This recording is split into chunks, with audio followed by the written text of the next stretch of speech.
ఎన్నోసార్లు నువ్వు బాధపడడం చూసినప్పుడు నేను ఆలోచించేదాన్ని, నేను మీ జీవితంలోకి రావడం వల్లే ఈ సమస్యలన్నిటికీ కారణమని.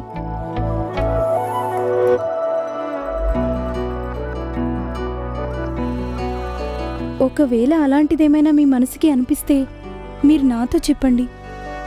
మన ఇద్దరికి పెళ్ళయి ఇన్నాళ్ళైనా ఇంతవరకు మనం మనసు విప్పి మాట్లాడుకోలేదు. అందుకే మీ మనసులో ఏముందో నాకు తెలీదు. నా మనసులో చెప్పుకోలేని బాధలు కొన్నున్నాయి. అవి అలా వెంటనే మర్చిపోయే బాధలు కావు. నువ్వేం చెప్తున్నావో నాకు అర్థమైంది. శ్రీలక్ష్మిని పెళ్లి చేసుకోలేకపోయినందుకు బాధపడుతున్నావు కదూ?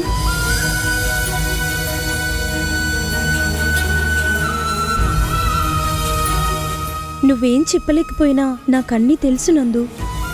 ఒకరిని మనం ఎంత ప్రేమించినా విధిరాత ఉంటేనే వాళ్ళు మన జీవితంలోకి వస్తారు.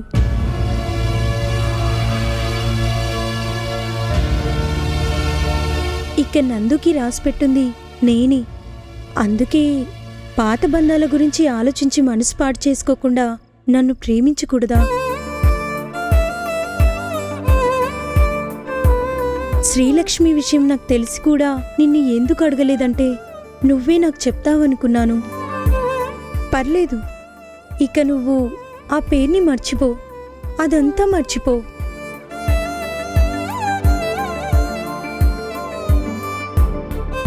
నిన్ను ప్రేమించడానికి నేనున్నాను. నీకు నా మీదున్న ప్రేమ కన్నా 1000 రెట్లు నేను నిన్ను ప్రేమిస్తున్నాను.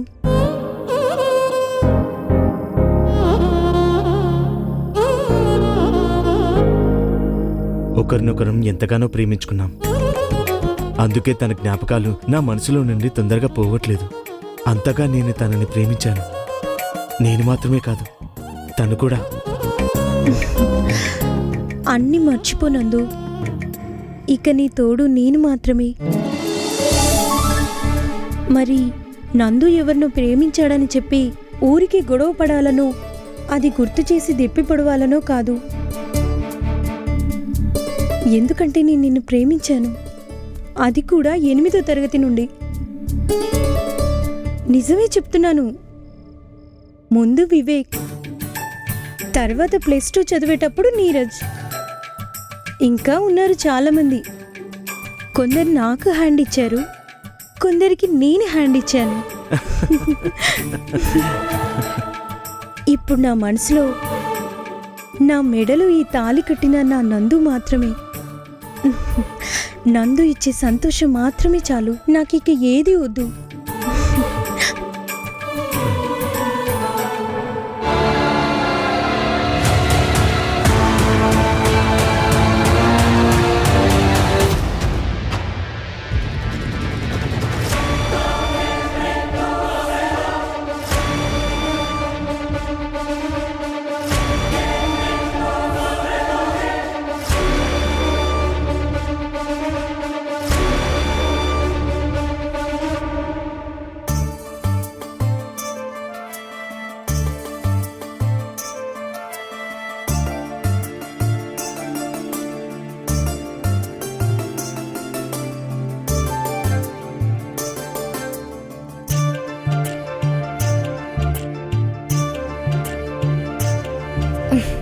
ఏయ్ యమి, ఏం చేస్తున్నావు?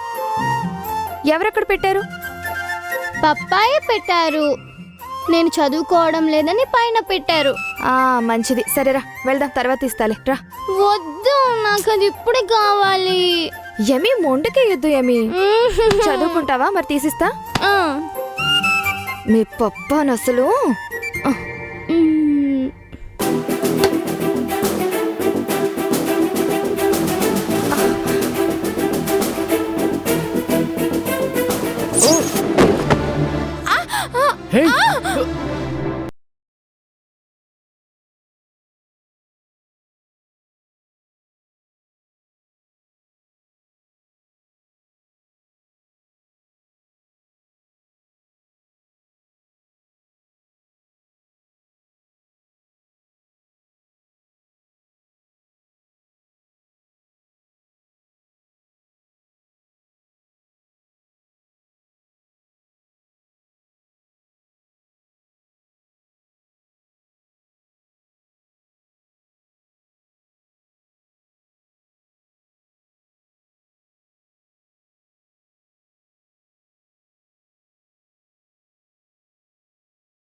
ఏయ్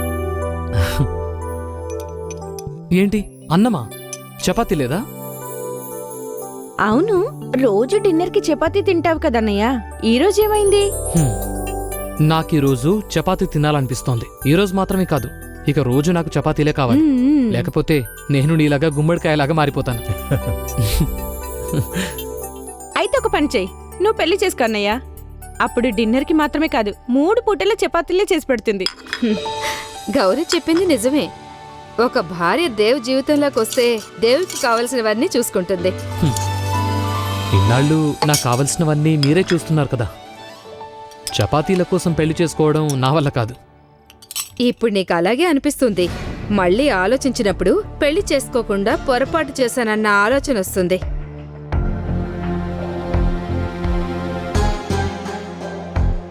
నేను చెప్పేది అత్తమ్మ కోసం కూడా. ఒక్కో రోజు గడిచే కొద్దీ అమ్మ కండిషన్ వర్స్ట్ అవుతూనే ఉంది. ఇక దానికి ఒకే ఒక్క విరుగుడు నువ్వు పెళ్లి చేసుకోబోయే రేవతి నక్షత్రం ఉన్న అమ్మాయి.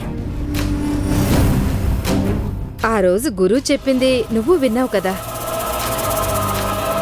ఇక అత్తమ్మని తను మాత్రమే పాత పరిస్థితికి తీసుకురాగలుగుతుంది.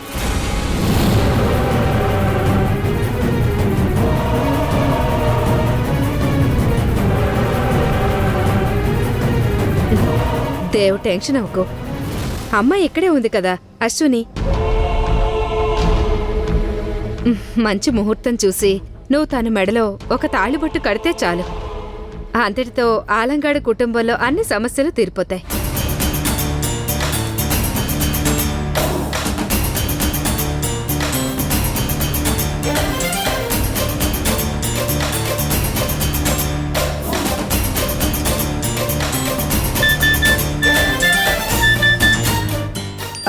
అత్తమ్మకి మెడిసిన్స్ ఇచ్చే టైం అయింది. తిని వెళ్ళమ్మా. మీరు తినండి, నేను అత్తమ్మకి మెడిసిన్స్ ఇచ్చి తర్వాత తింటాను.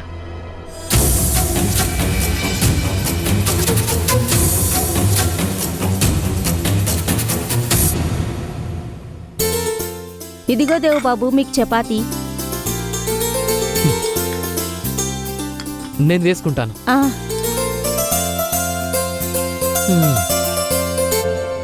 మిత్ర చెప్పిన దానికి నువ్వు సమాధానం చెప్పలేదు. నీకు అశ్వినిని పెళ్లి చేసుకోవడం ఇష్టం లేదా? ఆ విషయంలో నేను నా నిర్ణయం మీకు చెప్పాను కదా. నాకు అశ్వినిని పెళ్లి చేసుకోవడం ఇష్టం లేదు. ఎందుకు ఇష్టం లేదు? తనకేమైనా అందం లేదా? చదువు లేదా? కుటుంబ మర్యాద లేదా? ఏమి కొరత నీకు అశ్వినిలో కనిపించింది? దేవ్ అశ్విని ఒక అడ్వకేట్. రేపు కేసు గురించి డిస్కస్ చేయడానికి తను నీకు సహాయంగా ఉంటుంది. నాన్నా, అశ్విని అన్ని విధాలా యోగ్యురాలైన అమ్మాయి కాదని నేను చెప్పలేదు. కానీ నా జీవితంలోకొచ్చే అమ్మాయి గురించి నాకు కొన్ని ఊహలుంటాయి కదా. నా ఊహలకు తగ్గ అమ్మాయి కాదు అశ్విని. తనకు చదువు బాగా ఉందనో, తను అడ్వకేట్ అనుకునో నేను తనని పెళ్లి చేసుకోలేను కదా. అందుకని దయచేసి అశ్వినిని పెళ్లి చేసుకోమని నాకు చెప్పొద్దు.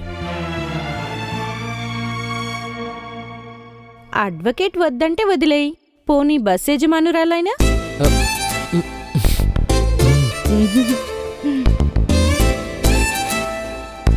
నేను చెప్పేది మాన్సీ వదిన గురించే నానా. వదినది రేవతి నక్షత్రమే కదా. దేవన్నయ్యకి ఇష్టమైతే మీరు మాన్సీ వదినని ఈ ఇంటి కోడలుగా చేసుకోకూడదా?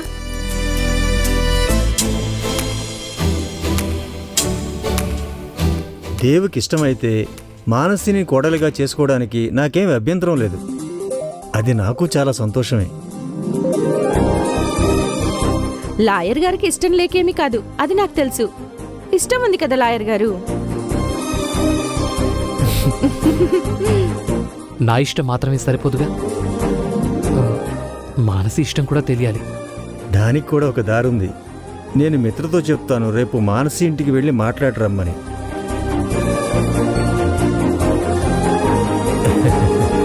తినకుండా లేచారేంటి? వీడి పెళ్లి కొప్పుకున్నప్పుడే నా కడుపు నిండిపోయింది. నాకు చాలా తృప్తిగా ఉంది.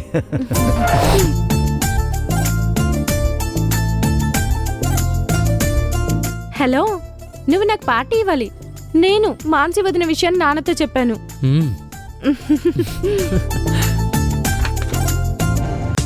మిత్ర ఇలా రామ్మా.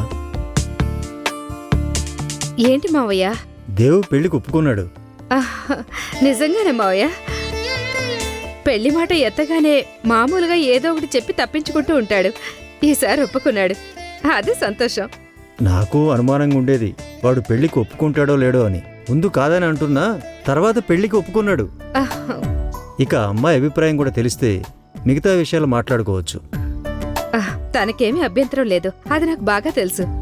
ఇది తెలిస్తే అందరికన్నా సంతోషించేది కూడా తనే. అయినా ఇంట్లో వాళ్ళ సమ్మతి కూడా మనకు తెలియాలి కదమ్మా. అవును, అయినా నేను రేపే అశ్విని ఇంటికి వెళ్ళొస్తాను. ఏంటమ్మా నువ్వనేది?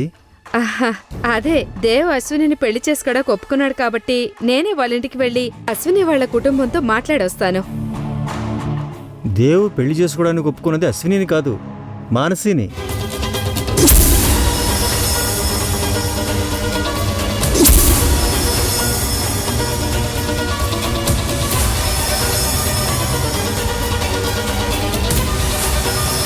పైగా మానసిది కూడా రేవతి నక్షత్రమే కదా. అందుకే నేను దేవి ఇష్టానికి ఎదురు చెప్పాలనుకోలేదు. మానసి మంచమ్మాయే, అయినా తనకిది రెండో పెళ్లి కదా మావయ్య. మన కుటుంబం అంతస్తుకి తగిన సంబంధమేనా ఇది? నేను ఇప్పుడు అదంతా ఆలోచించట్లేదు. ఇప్పుడు దేవు పెళ్లికి ఒప్పుకోవటమే పెద్ద విషయం. అయినా మానసిది కూడా రేవతి నక్షత్రమే కదా, అది మాత్రమే చూస్తున్నాను.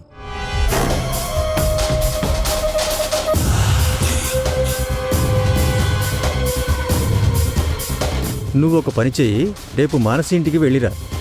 తర్వాత నాకు మానసిని ఆలంగాడు కోడలుగా చేసుకోవడం ఇష్టమేనని చెప్పు.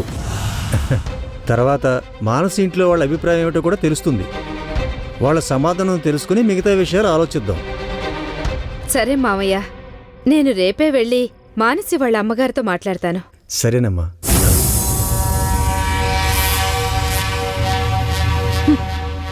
మానసి తను ఆలంగాడింటికి కోడలిగా రావడానికి నేను ఒప్పుకోను.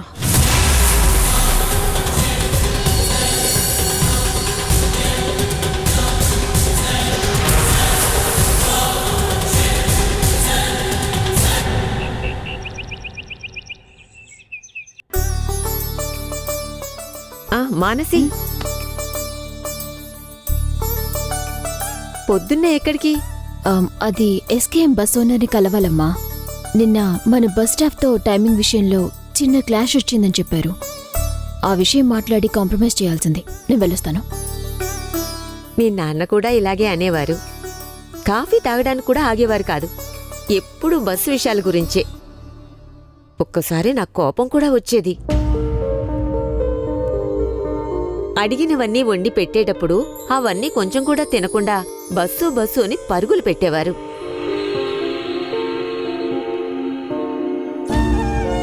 ఇప్పుడు నువ్వు కూడా పొద్దున్నే బస్సు పని అని పరిగెత్తడం చూస్తున్నప్పుడు నాకు మీ నాన్న గుర్తుకొస్తున్నారు. బస్ సర్వీస్ నడపడం అనేది కొంచెం తలనొప్పితో కూడుకున్న పనేనమ్మా. ఈ ఫీల్డ్లోకి దిగాక నాకే అర్థమైంది. అందుకేనేమో ఆడవాళ్ళు ఎక్కువగా ఈ ఫీల్డ్కి రావడం లేదు. కానీ ఇది నాకిష్టం. ఎందుకంటే ఇలా మనం కొంతమందికి ఉద్యోగాలు ఇవ్వగలుగుతున్నందుకు.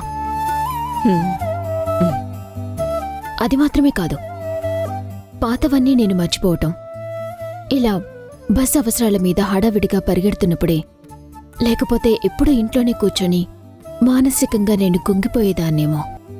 మానసి, ఎప్పుడూ ఇలా బస్సు బస్సు అని తిరిగితే సరిపోతుందా? నీకేమంత వయసేమీ అయిపోలేదుగా. కాబట్టి నేను పెళ్లి గురించి ఆలోచించాలంటావు. అదేగా నువ్వు చెప్పాలనుకుంటుంది? అవును, అదే. చూడు, మొన్న నేను గుడికి వెళ్ళినప్పుడు కూడా ఒకరిద్దరూ ఇలాగే అడిగారు, మీ పెద్దమ్మాయికి ఇంకొక పెళ్లి సంబంధం చూడొచ్చు కదా అని. ఈసారి ఎవరైనా అడిగితే ఇలా చెప్పు, నేను మఠంలో చేరబోతున్నాను అని.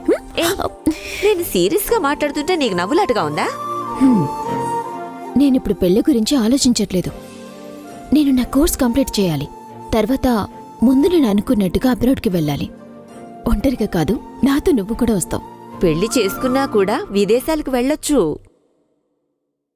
నాకు ఒక్కటే ఒక కోరికుంది మానసి, నిన్నొక మంచివాడి చేతులు అప్పగించాలని. లేకపోతే నువ్విలా డివోర్స్ తీసుకుని ఇంట్లోనే ఉంటే జనమందరూ ఎగతాళి చేస్తున్నారు. ఎవ్వరూ ఎగతాళి చెయ్యరు. అమ్మా ఇదొచ్చేమంటుందో. మానసి గురించి విన్నప్పుడు కటారి చంద్ర లాంటి నీచుడికి డివోర్స్ ఇవ్వడం మంచిదనే అంటారు అందరూను. పోతే బంధువుల మాటల్ని నువ్వేం పట్టించుకోవద్దు. ఆపదొచ్చినప్పుడు మనకి సహాయం చేయకుండా చేతులు ముడుచుకున్నారు మన బంధువులు. అందుకని బంధువులన్న మాట వింటేనే నాకిప్పుడు ఒళ్ళు మంట.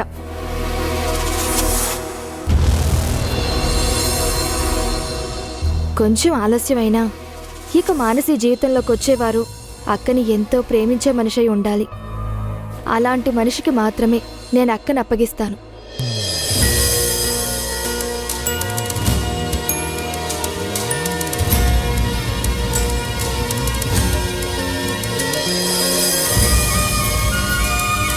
కొద్ది రోజుల జీవితంలోనే ఎన్నో కన్నీళ్లు పెట్టింది మా అక్క. ఇంకా కన్నీళ్లు పెట్టడానికి నేను ఒప్పుకోను. మంచి మనిషి రావాలి. అంతవరకు అక్క ఇక్కడే ఉంటుంది.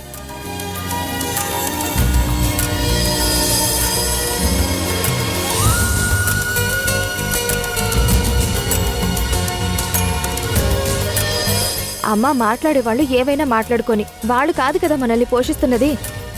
అంతేనా అక్క? టైం అవుతుంది, నేను వెళ్ళొస్తాను. సరే వెళ్ళొస్తానమ్మా. బాయ్.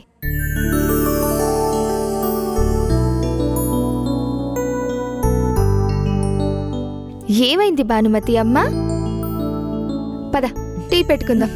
నడు. సరే సరే. చంద్ర తన నోటితో కరుణాకరంకులు ఎక్కడున్నారో చెప్పకపోతే వాడిని నేను బయటకు పంపించను. చెప్పాను కదా, అక్కడే ఉండి వాడు చచ్చినా మీకెవరికి ఏ ప్రాబ్లం రాకుండా నేను చూసుకుంటాను. సరే మోహన్, మళ్ళీ ఫోన్ చేస్తాను. ఎవరిని చావగొట్టమని ఫోన్లో ఆర్డర్ ఇస్తున్నారు? పోలీస్ ఉద్యోగంతో పాటు మీరు ఇప్పుడు గూండా పని కూడా చేస్తున్నారా? ఒక సుపారీ వచ్చింది. వాణ్ణి చంపాలా వద్దా అని ఇప్పుడు ఆలోచిస్తున్నాను.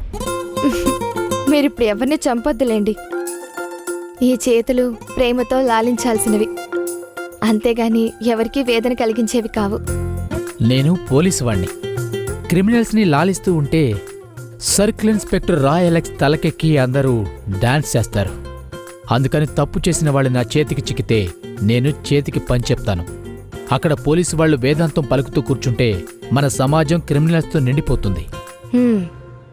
అయ్యో, నేనిది మీకు చెప్పను.